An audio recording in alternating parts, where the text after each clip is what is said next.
remind them who you are. Sometimes batho banalo lebala, abantu banokukhohlwa. Reminding people of history is extremely important because it gives people context of what you've done before, what you've achieved before, what you are capable of. But we all study historical data.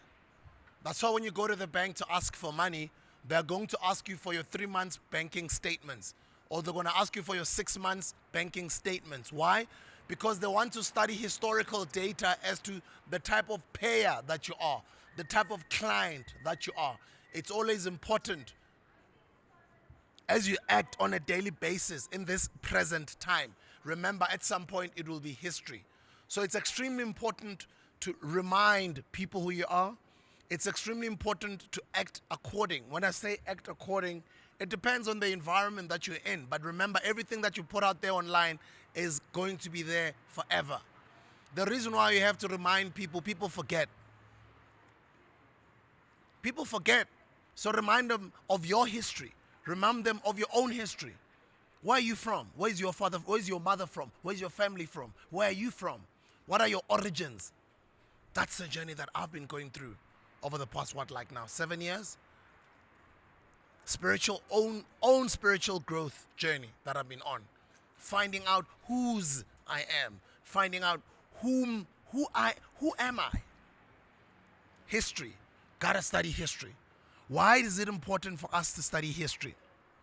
They say the past teaches us about the present. Yes. That's why they always say there's nothing new under the sun.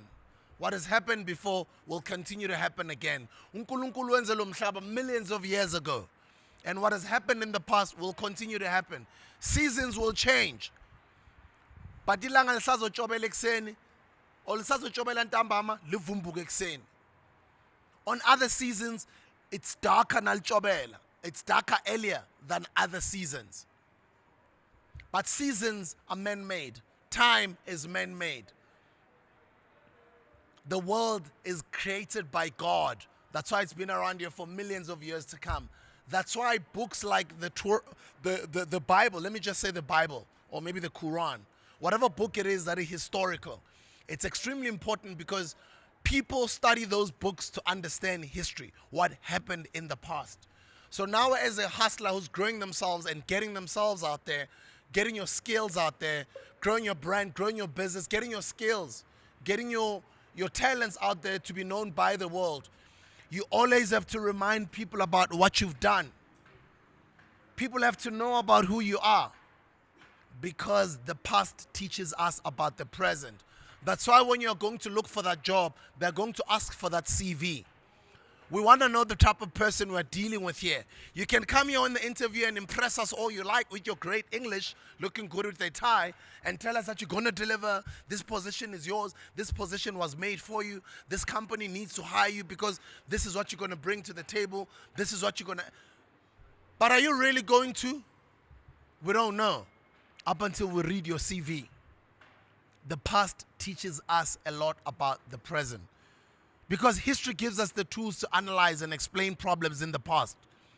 It positions us to see patterns that might otherwise be invincible in the present, thus providing a crucial perspective for understanding and solving current and future problems. For example, right? A course on the history of public health might emphasize how environmental pollution disproportionately affects less affluent communities.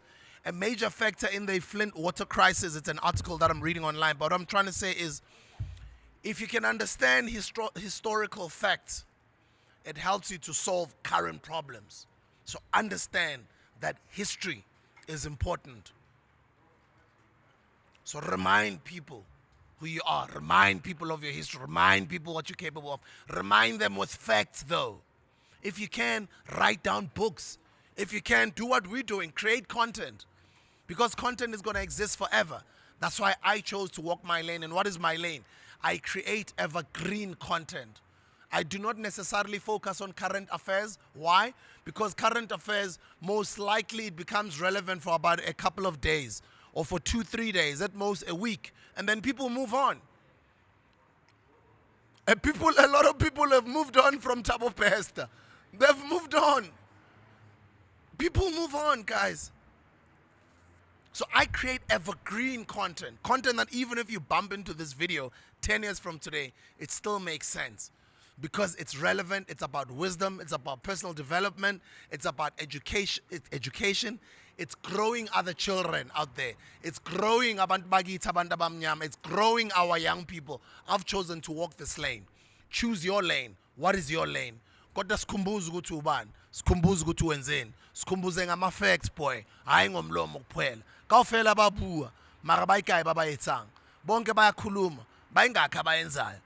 Iba umyenzi boy. Yetsantshwa hao. That's why ba re yetsantshwa. Salo bona kokasi o tlo tshusetsa pari wena sana uzonya wena sana uzokushaya wena sana ikulanda ipari kubheke kanje ebusweni ithi yetsantshwa hao. Ayithi ngizonya na no. Iyakuza ukuthi uthi kuyo le pari uzonya wena sana. Nayiza kuwe ikubheka la ebusweni ithini le pari yetsantshwa hao. Basically saying ngiyakuzwa ukuthi uthini. Kodwa lento oyishoyo ayingithusi yenza into yakho. That's why you have to act. ACT. Because action changes things. Remind people of who you are. Danke!